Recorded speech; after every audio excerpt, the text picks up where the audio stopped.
Greetings and welcome to another episode of Real Talk with Dr. Steve Gallen III. I'm very excited today to have a very special guest, an individual who has distinguished herself in the field of education, but also in the field of community service, social justice, and overall advocacy. Dr. Precious Symonnette is an outstanding educator in the Miami-Dade County Public Schools, but she's gone far beyond her role as a classroom teacher. She has utilized her platform to advocate for education, to advocate for employees, to advocate for teachers, but above all, to advocate for our students in issues relative to social justice. I've often said that education is not good work, it's not great work, but it's God's work. And she's utilized this particular platform to advocate for issues of social justice, equity, and opportunity for all of our individuals throughout this community, state, and quite frankly, the nation. I'm very proud to welcome Dr. Precious Symonnette, and she's joined by two of her outstanding students, Terrain and Innocent, and we're looking forward to hearing more about who they are, what they're doing, and their most recent work that is reflected in Dear Freedom Writer. And we're going to get into this later on. Welcome, Dr. Symonnette. Hello, thank you so much for having us. We are thrilled and honored to be a part of such a special program. Dr. Precious Symonnette, we had an opportunity last week to rock the Miami-Dade County Public School Board meeting. We brought down the house, and anytime you come to a particular point of being identified on a first name basis, that means you have somewhat arrived. I'm Dr. Gallen with 30 plus years, and I'm yet to be called Steve. I'm yet to be called Gallen. I still have to work my way through my entire name, but everybody knows you as Precious. Yes. That says a lot. That says a lot. There's a whole lot in the name, but that says that individuals have not only come to know you in your professional capacity, but have come to know you and embrace you on a personal level.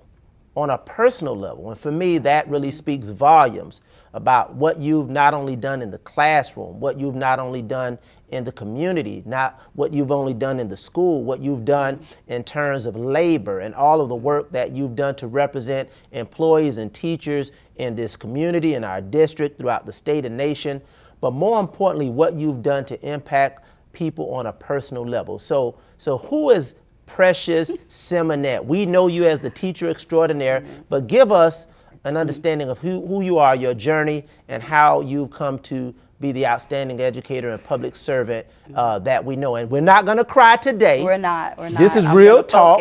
But listen, you won't be the first. Well, the other episode, your colleague, she cried on the show last time, so we're going to bring the tears, because we're going to bring the heat, because we're going to bring the reality, because this is real talk. Absolutely. So who is Dr. Precious Symonnette? So I am a first generation student, first person in my family to go to college, get a college degree. And very, very early on, I knew I've always wanted to be a teacher. It was just something in me. And I took pride in that. It was something revolutionary about learning different things and then passing it on to people and seeing them to blossom into the best version of themselves. But I also was that same little girl who would play a teacher in my bedroom at home, and everybody knew that, and everyone knew not to knock on my door when I was in class. So I've always known it very, very early on. Started off in Miami-Dade County Public Schools in the year of 2006 by way of a Miami Teaching Fellow. And it was really great work. I started in Liberty City at Charles Drew Middle School. Absolutely loved the work there. I love my babies there. And then I had an amazing principal that decided you're needed in high school. And I went over to high school, and I just continued to do the work that I was doing at Charles Drew Middle School. My late father would often say, it's not where you come from, it's where you're going. But when you get to where you're going, don't ever forget where you came from. Absolutely. Where do you hail from? Are you from Miami? Are you from Liberty City? Are you from Oklahoma?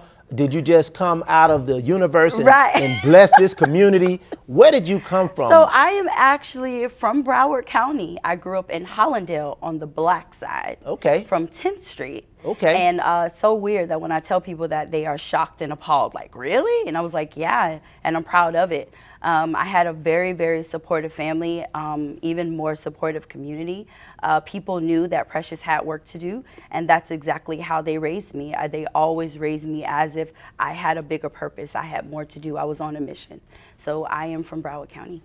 I share the sentiment of being the first, and I'm the youngest in my family out of 6 siblings. I have 2 siblings that have deceased, they're deceased now, but I'm the youngest and the only one to go to college. And I understand how that spark for being an educator, being a public servant, being a leader, being who we become is not always manifested in the home, but for me, it was manifested in educators who touched my life. As you start to reflect on your journey, I know you had a very supportive home that shows. The name Precious says a lot.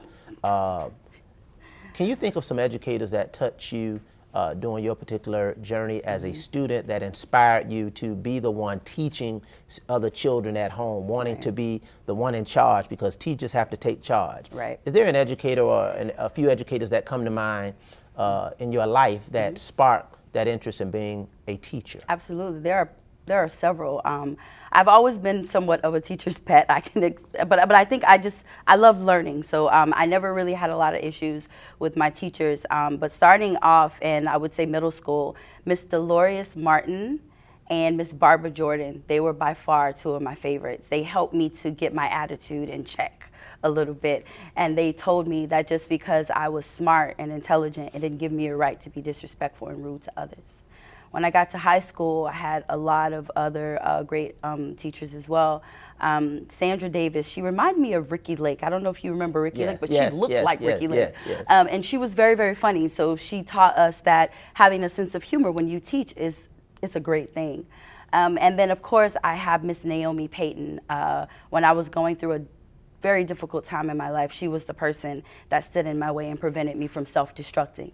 And she also taught me that writing doesn't always have to be rainbows and flowers and everything, that you could write about things that are difficult and that it helps you to cope through those things. What university did you attend? For a bachelor's degree? Yes.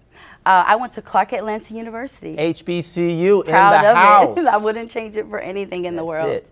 Shout out to the historically black colleges and universities. We're getting it done. We are getting it done. We are getting it done. Absolutely. I had a really great time at Clark. And I love being at Clark because I saw many people who looked like me. It was very, very community oriented. And I was already in love with Clark when I first got there. But when I had my professors inviting us over for dinner, we were like, what? Like, are you serious? And then having like those serious conversations, courageous conversations, if you will.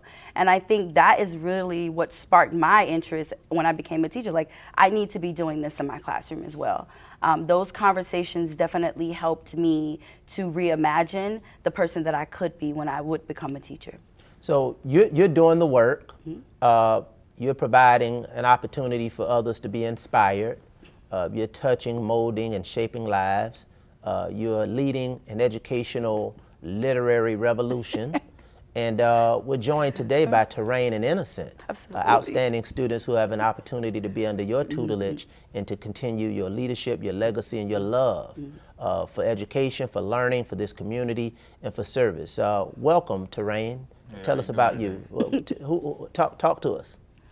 Well, first things first, I'm Terrain Small from Miami Gardens, not Hollandale, I'm sorry. But I'm from Miami Gardens, Carroll City side of Miami. I'm a first generation, I would say, going to be a college student. My parents, they ain't go to college. I'm a Jamaican descent, so family full of immigrants. All moved in from Jamaica to the city, to Carroll City. So I got family all over the place, honestly. I'm just a humble person, 3.6 GPA, but it's just me. I'm just Terrain. What grade? I'm in 11th grade. 11th grade. What elementary school, middle school, what was your matriculation in the Miami-Dade County Public Schools? So we know that you're a Viking right now, but how did you get there? That's my first elementary was Richard I. Leadership Academy. Okay. It was at first in Opelika, then we went to Carroll City. Then from 3rd grade and on up, for the rest of elementary, I went to North Elementary. Middle school, I went to Angelou Middle School, and then I've been at North for the rest of my high school career. Richard Allen Leadership, for the uninformed, was an all boys charter school. Yes, sir. Public charter school really set the foundation. It was born out of Mount Hermon, community organization, Mount Hermon Church, and it's always good to see those seeds that were planted in that particular concept, an all-boys school. This was well before the district had its all-males academy, and I think Richard Allen was one of the first and only all-boys school throughout the state. So I'm glad to see the fruits of that particular investment, the fruits of that labor, and that you are continuing on your journey. I'll give a shout out to your former principal, Ms. Robinson, if she was there at the time. I'm not sure if it was Ms. Young or Ms. Robinson, one of the I think two. I had both of them. Okay, okay. Innocent, Innocent. Tell us about you. I'm Innocent. I'm 16. I go to Norland. I'm very athletic. I play basketball. I run track. I do like every sport. I'm always writing. That's about it about me. That's all I do. I'm very athletic though. That's the majority of my life is sports. Okay. Elementary, middle schools. I want went to know to- your educational journey. A lot of times in life, we get to a particular point, people see the glory, but they don't understand the story. And as we talk about literature and writing and providing a real narrative, it's very important for us to be intentional, to be deliberate about telling our story, and to own our story, and to appreciate our story, to learn from our story, to reflect on our story, and most importantly, to build on our story.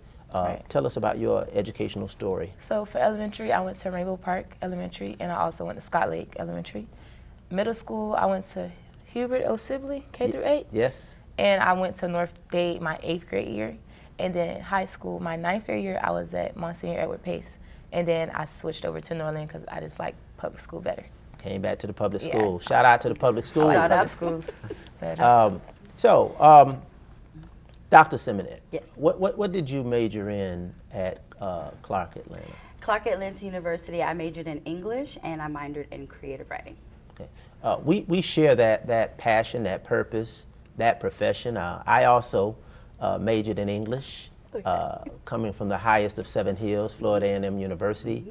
Shout out to what was the #1 university in the nation, HBCU, getting it done. I've always been in love with language, with literature, and it really was a catalyst for my turnaround in school. I'm a graduate of Miami Northwestern Senior High School out of Liberty City. As I indicated, the youngest and only one to go to college. My 2 siblings that I shared a bedroom with, they went to prison. And writing and literature, and actually my 9th grade English teacher, Mr. Joseph Walpole, who did about 40 years in the Miami-Dade County Public Schools, served as one of the initial catalysts for me in an English classroom. In 9th grade English, really gave me a turnaround opportunity through literature. I often tell the story as succinctly as I can, but we were given a book, what was called required reading, and it was the Red Badge of Courage.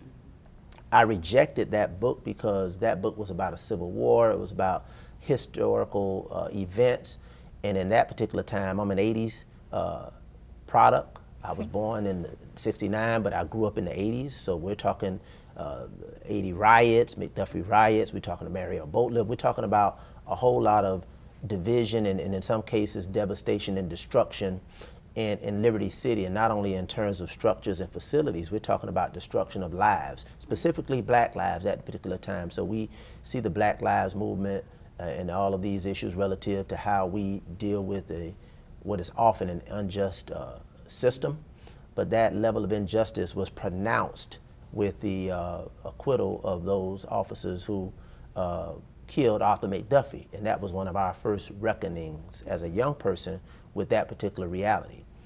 So I was at a point in 1983 to kind of challenge the system as a 9th grader, the system of education, the book that they gave us to read.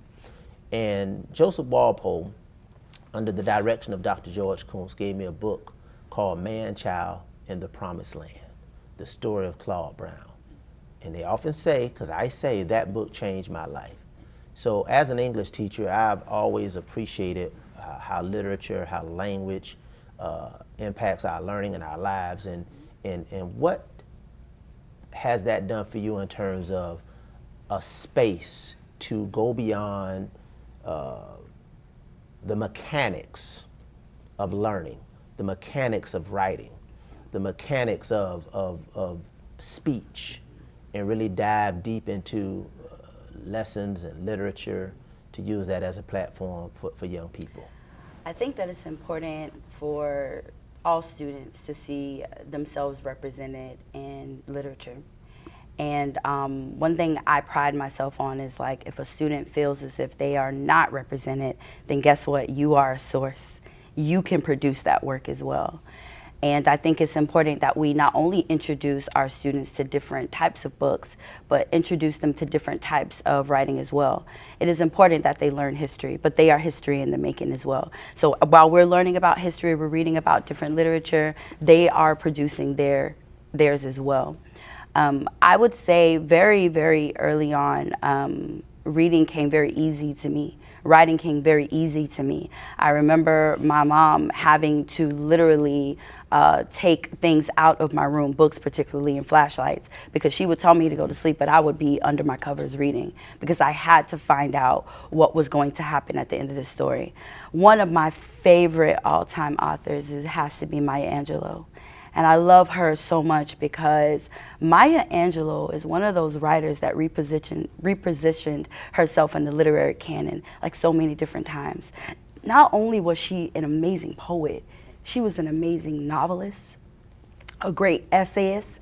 And if I have any hope for my students, is for them to know that they could write in different types of forms to tell their stories in different ways, because they are so much more than one story. At Miami Norland Senior High School, Miami Gardens, when I first got there, one thing that really pierced my soul was students saying, yeah, why are you here in quote unquote murder gardens? That really upset me. And many students at that time, they were like, well, why is that bothering you? And I was like, it should be bothering you.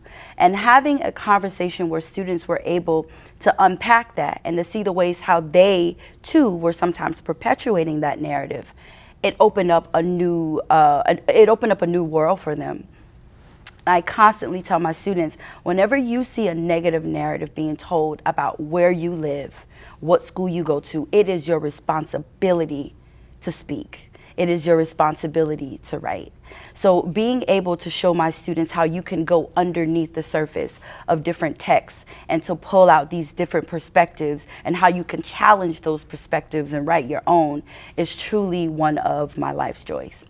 We've had thank you for that. We've had an opportunity, and I said it at the board meeting, to experience Yes. The Viking Freedom Writers. And when you all go on stage or in front of an audience or in front of a group, it's magic, it's electricity, it's power, it's purpose. Tell us about how that process evolves. I mean, we see the finished product, Yeah. we experience it, but take us into a classroom scenario, a classroom situation where Dr. Symonnette says, we're going to work on X, and I want you to take a deep dive, not simply into this literature, but into your heads, into your hearts, into this work, and I want you to come up with X based on Y. Talk to us about that particular process, because we just see the magic. Talk to us about what does that look like? Now, if it's proprietary and you can't tell us, you know, let us know. But share with us how that magic occurs. Well, Dr. Sim is very lenient when it comes to us writing, because she doesn't want us to have an idea of how something is supposed to be, because writing is whatever you make it. So we'll write our own poems, or we'll write it doesn't have to be a poem, but we'll write anything down, and Dr. Sim will workshop it with us. She'll critique it, but she won't never change anything. She won't change your story or what you're writing. So yeah, she's very lenient with the whole writing thing. It's just she'll help us with our wordplay and things like that, but your story is your story. She will never change it. And when we get on stage, we just try our best. We do what we can. We do what we remember. We do what Dr. Sim taught us, and that's just perform. That's it. Yeah, that's a good gist of it, basically. But if we saying overall, just with any of the students point blank period, it's mostly we'll come in class and it's okay guys, today we're gonna be working on, let's say, the sky is blue or something, and she'll show some people that's literal like me. I'll be like, I don't know what you want to write. You just told me the sky blue. I know the sky blue. And then she'll say, okay, just give it some time, and we'll get 10 minutes. And we got this little joke where everyone's so confused on how we're supposed to be focusing, but there's like music in the background, so we'll have like some Oh my peaceful God. music going, you know what I'm saying? It's like a nice little vibe, and then you just come like somewhere out of nowhere. Ooh, Yeah. the sky blue, but it's like the sky is blue. Dun, dun, dun, dun, dun. Like you just get the rhyming, or you'll feel it just straight writing. It's literature, so you're gonna talk. Then after the discussion happens, we all realize like this is really a possible piece. So us and the freedom writers will take it back, be like, Dr. Sim, I'm not gonna lie to you, Dr. Sim. We're gonna do this. We're gonna like, use this. We're gonna do this later on. So all of it it's just her. Like she just works some type of magic. I don't know. She gotta tell us, but we don't know what it is, but she definitely does something spiritual. I think it's the aura in the class. Like when you come in Dr. Sim's class, it's just like everybody's like happy. Like nobody's drained. Like usually kids don't want to go to class, they be skipping and stuff, but everybody wants to go to Dr. Sim's class. Even my friends who don't have Dr. Sim, like they always just like, who that lady you always with, or stuff like that, because they see how much I'm around her and how much she changes like our lives, the freedom riders and the people in her class. Like she just has a positive impact on all of us. And it just makes us want to write and want like to do more to make her happy. There was a body of work, and I don't know if I've been around for a long time. Obviously, I have, but there was a body of work. I still think I'm forever young. Shout out to Jay-Z. Shout out. Okay, we're gonna talk about that too, and how your work parallels with some of the rap narratives and the platform to express one's self through music, through rap. Rap is language. Rap is a message. Rap is a story. But Bill Daggett, about 20 plus years ago, there was a body of work, and it's still consistent when you look at pedagogy, and pedagogy is teaching and instruction in classroom. And the best of us in the classroom understood these three notions, these three ideas. Teaching had to be relevant, it had to be rigorous, but most importantly, it had to provide for a relationship. Relevant, rigorous, and relationship was predicated on effective teaching and effective educational experience. Clearly, there's a relationship between the students and Dr. Symonnette. Yes. Dr. Symonnette, how do you cultivate or square this whole notion of making what they do relevant, what they do rigorous, because I'm listening to grade point averages. These are not students that are just simply skipping classes in the hallway, but can drop some bars. You know what I mean? They're getting it done in the classroom. Okay, she's an athlete. He has a grade point. He's shared. So they're getting it done relative to what they must get done academically. Absolutely. And the last one, how do you help them to establish a relationship with literature from a historical standpoint, or do you? Do they operate in isolation? Like, talk to us about those three constructs and how does it fit into the work that you do in the classroom, because we still live in an educational accountability system where we have to check the boxes. Right. But as Innocent said, it doesn't feel demanding, but they're learning. Talk to us about that. So the buzzword recently is culturally responsive teaching, right? Culturally responsive teaching has always been around. One thing, I look at my students as books, poems, music, songs waiting to be written, and they are the primary source. So I allow them to bring all of that into the classroom. When you immediately let a student walk into your room to be them unapologetically, there is something that automatically happens in the classroom. I have a lot of conversations with my students, and my students know that that is their safe space. They say, they feel how they want. I'm not going to judge you because that's not my responsibility to do that. My responsibility is to literally breathe life into you, not to suck it out.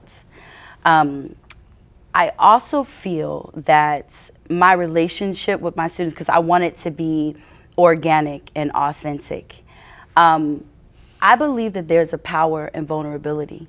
Vulnerability is strength.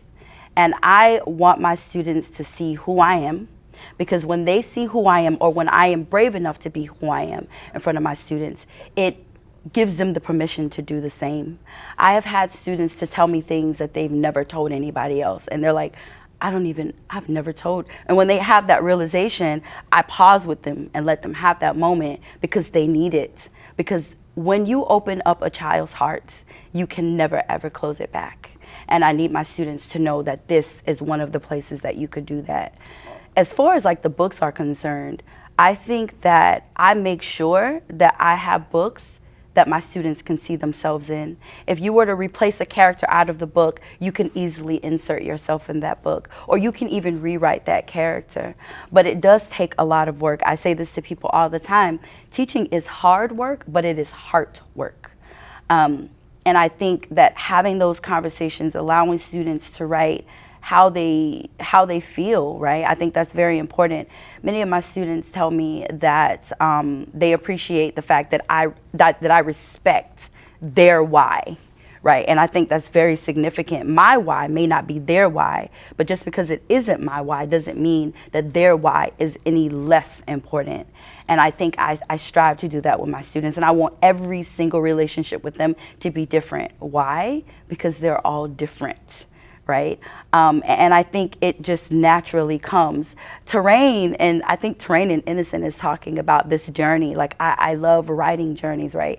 I never want my students to know where I'm going, because the minute they know where you're going, you become predictable, right? Yeah. I don't want to become predictable. Yeah. And I see they do it all the time.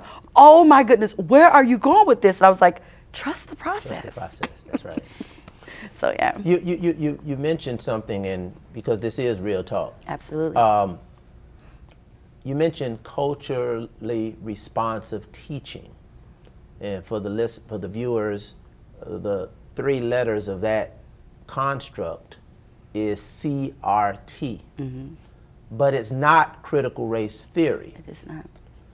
It's culturally responsive teaching. Absolutely. Something that is being newly defined and described, but something that, as I indicated in another way, 20 plus years ago, the first iteration of that construct was relevant. Right.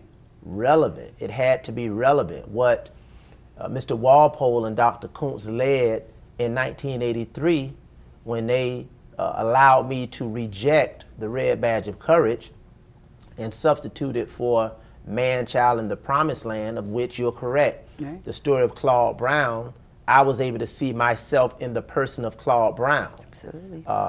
That story, very powerful narrative, but it was a response to make my learning experience relevant to me as a young black boy growing up in Liberty City in the midst of the riots, in the midst of racism, in the midst of drugs and violence.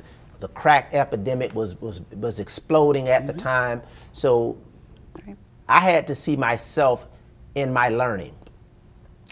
Dr. Symonnette, you talk about the safe space that we must provide to our students.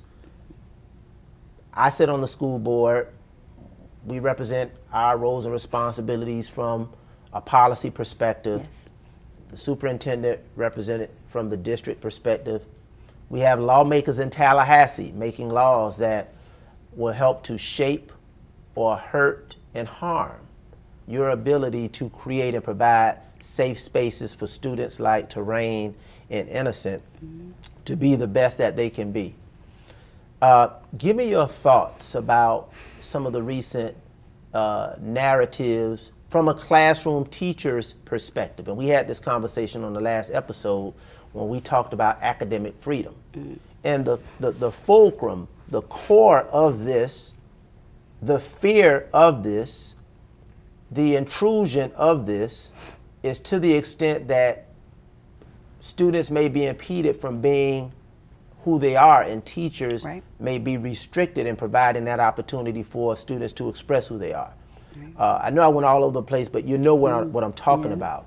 How do you feel about what's coming out of educational policy at the highest levels, and how that may or may not infringe upon what you've been able to do for decades in terms of building and empowering young people? So first, it's very, very disheartening. Many times I am often confused, and I always have this question of why. If we truly believe that every student deserves a fair, equitable educational experience, then why are we doing this? If we are saying that we believe in educating the whole child, then why are we doing this? so many questions of why. I feel as if we should be finding different ways to improve the educational experiences of students, to let students know that you do in fact matter. But when you try to do things to silence who they are, to tell them that this group of students matter and not so much these group, you have indirectly told this other group, you don't matter, this group does. And as a teacher, how can I do that? The other question is, why would I do that? If I'm doing that to my students, then I need to be asking myself why I'm in education to begin with. I think that it is imperative that we think about the laws and the policies that we are setting forth for teachers to follow and for students to follow, that we are remembering that we are working with human beings, not monsters. We're working with people who have minds, and they have hearts, they have fears, and they have hopes, they have dreams. And when we do some of these things with laws and policies, you erase those things. And pretty soon you start to chip away at the person's authenticity or the person's actual being. And I think that is very, very harmful, right? When you start to tell students that they don't matter, that you are not listening to them, they are going to find, better yet, they're going to create ways for you to do it. And 9 times out of 10, they're going to be ways that we are not going to be too comfortable with. So create those spaces. Allow them to create their own tables if you don't want to allow them at your own table. But they're going to find a way, or make one, right? We need to be inviting them to the table. We need to be inviting them to conversations so that you can listen, not control their narratives, but listen to what they have to say. Many of my students tell me how to instruct them. I just have to humble myself and step aside and let them tell me that, or let them show me that. I don't interact with all of my students the same. How I interact with Terrain is very different from how I interact with Innocent. And they understand those dynamics. It's not good or bad, it just is. Different isn't bad. It's just simply different. Do you think Terrain and Innocent, with what Dr. Symonnette mentioned, do you think that what she has provided for in terms of a safe, open, be yourself space in her classroom, is that unique to what she provides, or is that something that you experience across the board? Honestly, I only It's real talk now. Mm-hmm. Okay. Okay. Honestly, I only experienced that bond, that connection, that like compassion from Dr. Sim. I'm like, a lot of my teachers, I feel like they're just there just because they're there. Like, they don't have a passion to be there, don't have a passion to teach. Like, it's just like a rule book or something. Like, they teach exactly from the book. Everything is so forced. With Dr. Sim, it's just, you so just true within yourself. You don't have to lie to her. You don't have to hide your true self. Like, you just be yourself around her. I feel like we go into other classes with our guards up. Well, I'm speaking for myself. I go into other classes with my guards up because certain things you can't tell certain teachers, or I think it's their personnel, just who they are as a person. I don't know if it's just teachers, but. How does that make you feel? Do you enjoy that experience? No, I feel like I'm not wanted sometimes. Like, with Dr. Sim, I always feel wanted. I feel like she chooses me. My other teachers don't choose me. It's something you said, Innocent, not to cut you off, something you said that you're able to express yourself, and in some classes you're not. What Dr. Symonnette and I are talking about is an educational system from a policy level is starting to tighten up that level of prescriptive instruction. So you may have a structure that pushes your inability to express yourself even further.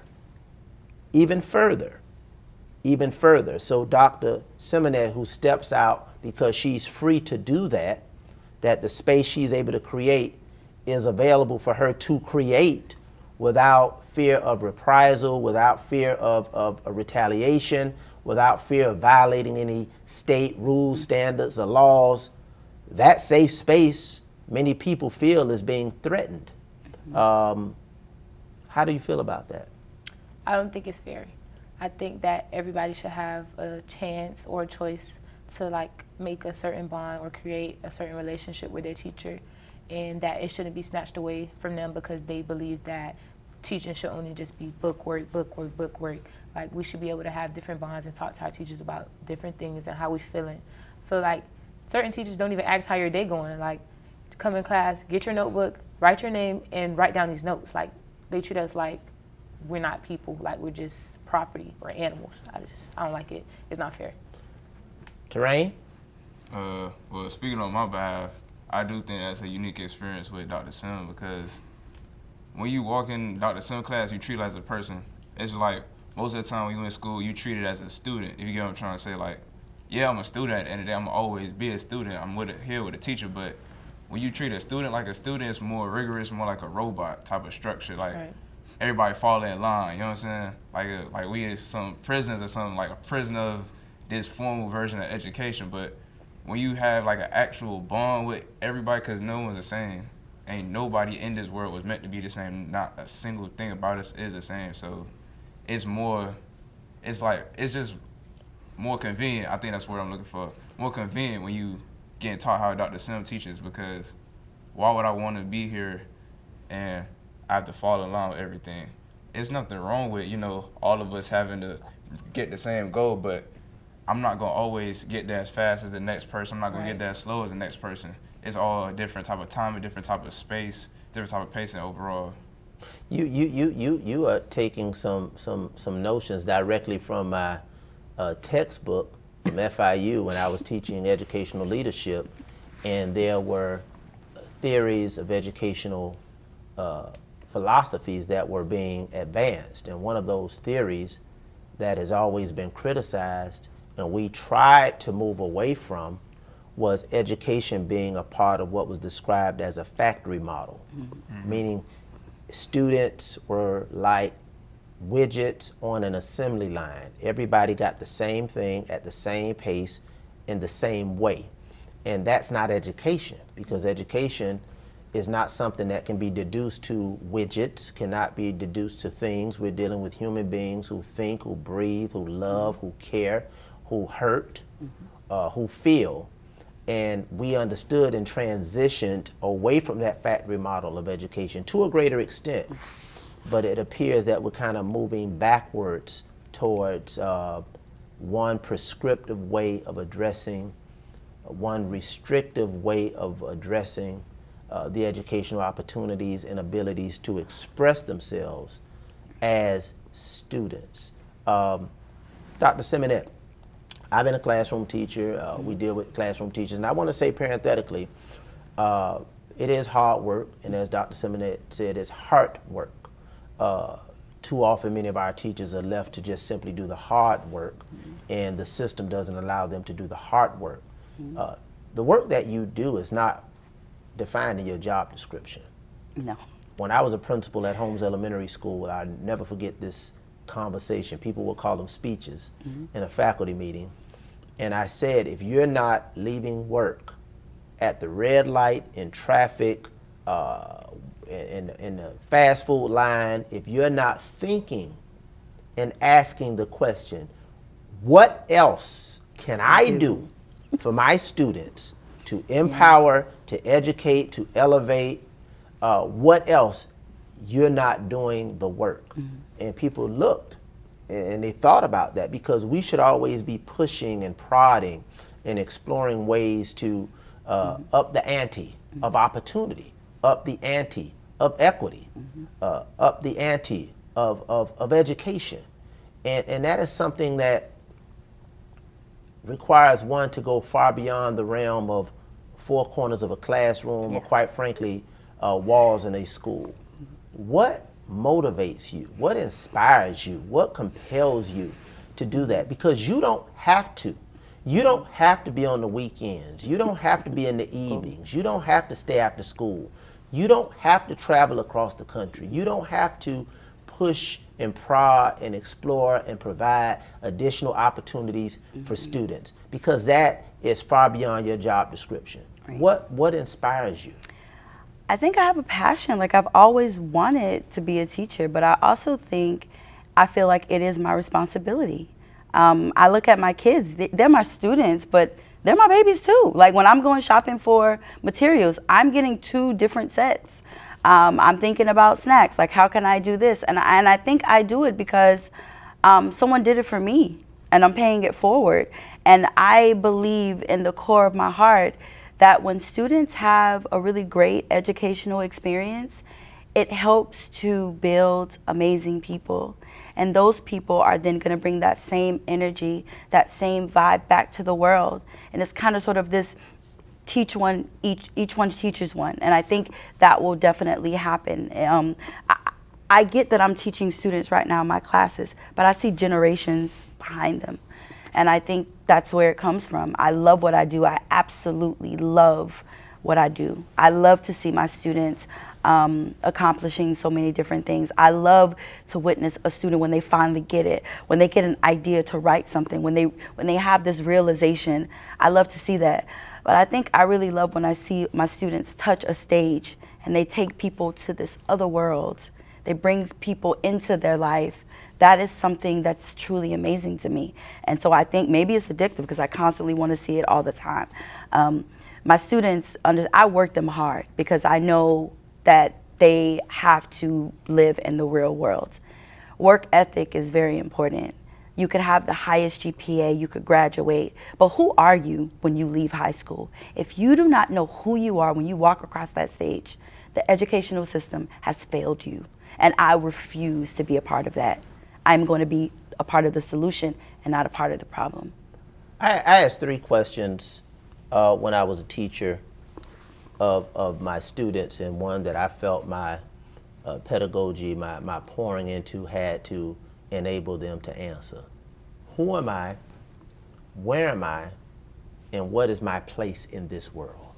3 critical questions. I asked that question back in 1992, and I would always ask that question. Freedom Writers, dear Yes. Freedom Writer, Yeah. provided an opportunity for students to answer those 3 questions. Who am I? Where am I? And in the age of the pandemic and social unrest and Yeah. an increased value on the importance of mental and emotional health, our students were provided an opportunity to tell their stories of adversity and growth Right. in letters to the original Freedom Writers. And poetry And you were at the end. instrumental in making sure that our students have an opportunity to have their voices exist in perpetuity, Yes. to be able to touch and dance with eternity. Yes. And that's what literature and language allows one to do. We're still talking about what Richard Wright said, what James Baldwin wrote, what Maya Angelou Yes. spoke. We're still quoting what Shakespeare expressed, and they're long gone. So our students have participated in this, had an opportunity to be a part of history, to have their voices to live in perpetuity, and to speak through eternity. Talk to us about Dear Freedom Writer before we wrap up today. So, Dear Freedom Writer, so it's this project is just very this project is very special to us because, one, every year my students and I, we self-publish.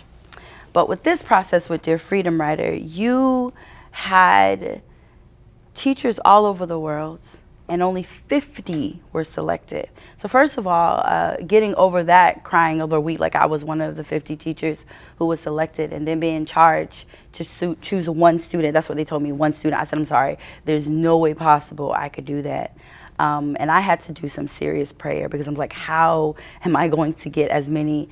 And then it was my vets. They was like, Masim, like, we need to do a group poem. I said, you are absolutely right. I said, this is what we do. And it was such an amazing experience. But my students' poem, they had to make sure that they participated and read and understood the other stories so that they could have a group poem that captures the book. And the name of, well, in the book is Poetry is Our Poker Face, but they were escape artists. And I thought that was just like so beautiful, right? And I'm like, guys, like escape artists, like all the meetings. And they were like so into it to the point where they started to invite some of their other classmates. The youngest one at the time, because people don't know, this book was actually supposed to be published 2 years ago. Okay. But the pandemic said, no, you're not this year. Not. And so it came out now. So at the time when we were working on it, we had current students at Norland and we had some students who had graduated. But I thought what was so beautiful was that we were asked, like they wanted us to have both. Like they wanted us to have a poem, but they also wanted a letter. And at the time, I was like, okay, guys, I'm going to push that to you. You guys determine who's going to have the letter in the book. And I stood back, and when I'm standing listening to the conversations, all of the vets, they looked and they turned back and they said, guys, we got to pay it forward. Wow. So it goes to the youngest one. And I'm sitting like, of course I wanted to say that, but I didn't say that. But when you could stand back and watch your kids do that, that's like amazing. So you have their stories, their lives, part of their lives in a book, and they are going to inspire other students around the world. And I think for me as a teacher, it's surreal. It's kind of sort of like, because you know, the Freedom Writer's Diary has been in Miami-Dade County Public Schools, had a pacing guide for it and everything, and we were teaching it in the schools. And I had that book teaching it in my class. And now everything comes full circle. Yes. To be a part of the second book where I'm able to teach my students' stories in this book. Dr. Gallen, we had a writing workshop yesterday, and I was doing a lot of standing back and observing, had to get up and move around because I didn't want to knock the kids off their game. I was very, very emotional because I had my vets who I taught the other book to, teaching this book to the new kids. And I'm sitting here like, oh my God, like this is truly coming full circle. If that wouldn't make a teacher proud, I don't know what will. At this point, nothing else could happen to me probably for like the next 10 years of my career. But to look back at this and to know the process that we went through, all of the hard work that, I did, but my students did, for us to get here, Dr. Gallen, I am more than content. My babies have left their mark all over the world. People are going to be able to read their stories, to learn from them, to be inspired, to be motivated, to write their stories too. I'm a writing teacher. You have no idea how crazy off the hinges I am about this. Well, Dr. Symonnette, you may want to hang up your helmet or your cleats, but I'm going to tell you, you are the Tom Brady of Miami-Dade County Public Schools. You're the Tom Brady of public education, and you have a lot more games to play, a lot more Super Bowls to win. Right. And you have really epitomized what we all want to see in education as teachers. When we can get to the place that we don't have to be the sage on the stage, but the guide on the side. And you were able to experience that with your students because of what you poured into them. As I prepare to close, it's often been said that teachers make the difference. Not a difference, make the difference. But Dr. Symonnette is a different teacher. Tell me why. You can take the floor. I would say Dr. Symonnette is the difference because it's not like your teacher, it's more like your mom eventually. Yes. No matter what you can say, like, if you in Dr. Sim class and you really interact, you can tell, like, this is really like your second mom, like your mom at home, because, we spend, 7-8 hours in school. So basically, I'm spending almost a good proportionate amount of time more than my mama with my teacher. So even though I'm in her class, like maybe 1 hour, a couple of minutes, I'm like, dang, I might even slip up and be like, Ma. You know what I'm saying? Like, it's just. Yeah, I was waiting for you to get to that point because I was like, now, 7 hours now, you must be cutting classes if you're hanging out with Dr. Symonnette all day. I was a high school principal, like, wait a minute now. Yeah, it's a full day, but now but I'm glad you cleaned that up, Terrain. You got that right. You got that right. I'm sure Dr. Ladd knows, like, wait a minute, he's spending 6 hours in one class. Let's see what he got a 3.6. But no, I understand that. It's been said in education, and I embrace that notion that for us to really fulfill our role, we have to assume the role that in Latin says, in loco parenti. You ever heard that? No. No. In loco parenti. She's going to have you all go back and look that up. That Of means in course she place is. of parents. That's Latin for in place of parents. The school system and educators are supposed to fulfill that notion, that reality, that role in loco parenti. So to hear you say she's mom at school, she is epitomizing in loco parenti. Innocent, you're not off the hook. We say teachers make a difference, but Dr. Symonnette is a different teacher. Tell me why. For me, personally, not everybody really has parents. So, like, I lost my mom growing up, and Dr. Sim, I feel like she just is my mom. Like, I look at her as a parent, like, she's really just, she's my mom, and I love her. She just changes my life, and she constantly, every day, I feel like, when I came to Northern, I came my 10th grade year, and I wasn't, like, my head wasn't all the way on, but she got the screw, she's gonna tighten me up. Like, I'm just so much comfortable in my skin, I'm not as insecure. Like, she just made me into a better person, something that I wish my mom could have did and she couldn't. And Dr. Sim did it. And she's still doing it. Okay. He said don't cry. I was No, trying not this to. is real talk. She can cry. I'm gonna cry too. But- Wow. I often say in my educational writings, and my staff, I'm sure, have gotten to expect this. I often talk about we have an obligation to improve, address, and enhance, and I often use this phrase, the learning and lives of our students. I've never restricted this work to learning.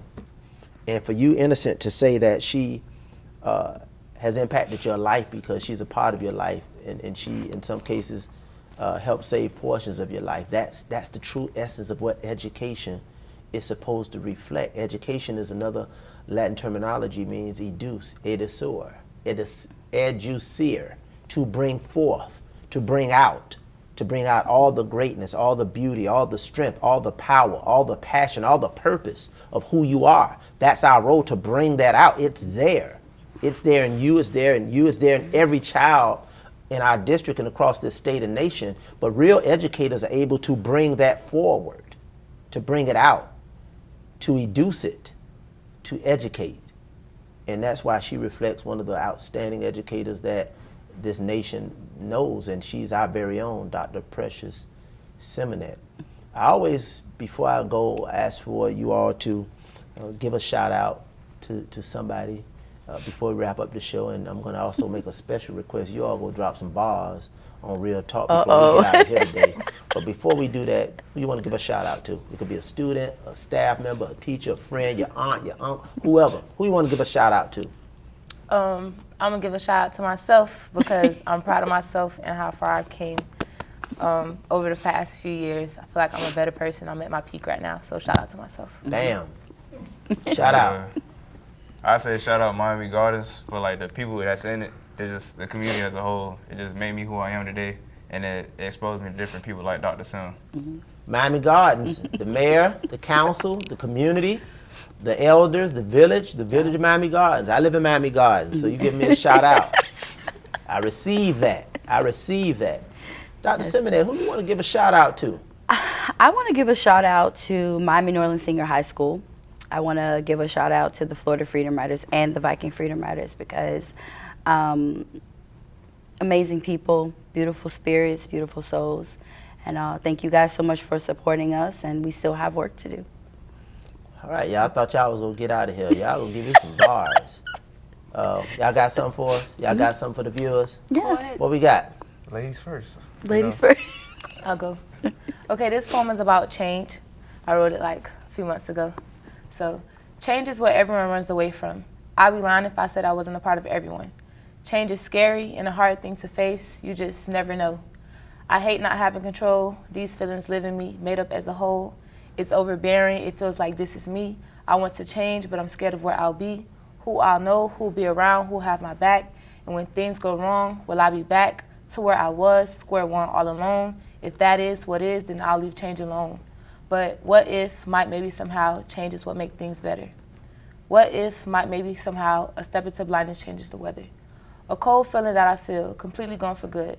A step into blindness, but I don't know if I should. Step into this unknown place that might kill me. I'm tired of being scared, but it's time to be the real me. Change. Right. All right. Right. Terrain. This is my poem called Hoodlums Deception. It's about like a false perception of somebody. Like you just seen them, you just automatically thought of something. I walked in this room a hoodlum.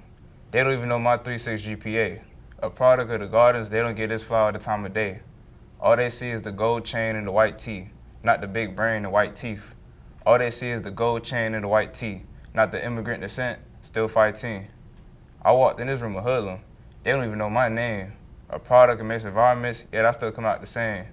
White women grab their purse when they see me. They're glad their son can never be me. White men grab their gun when they see me. They're glad to put me behind that green bean. All they see is the plaited hair, skinny jeans, not the skills my diversity brings. All they see is the plaited hair, skinny jeans, not the lips of a poet who can blow brains and smithereens. Maybe I am another minority. Maybe I am something simpler.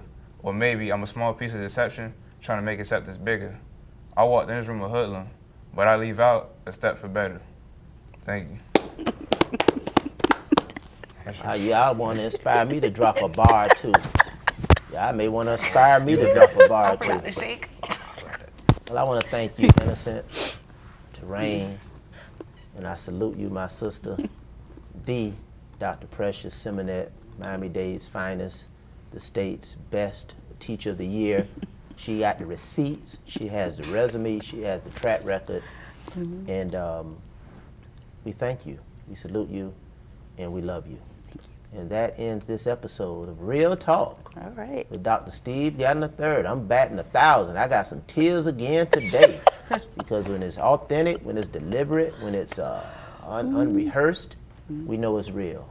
And we got real love and appreciation for the work that you do on behalf of our children, on behalf of this district, on behalf of this community, and on behalf of this world, because your work will make this world a better place. Y'all keep it real. All right.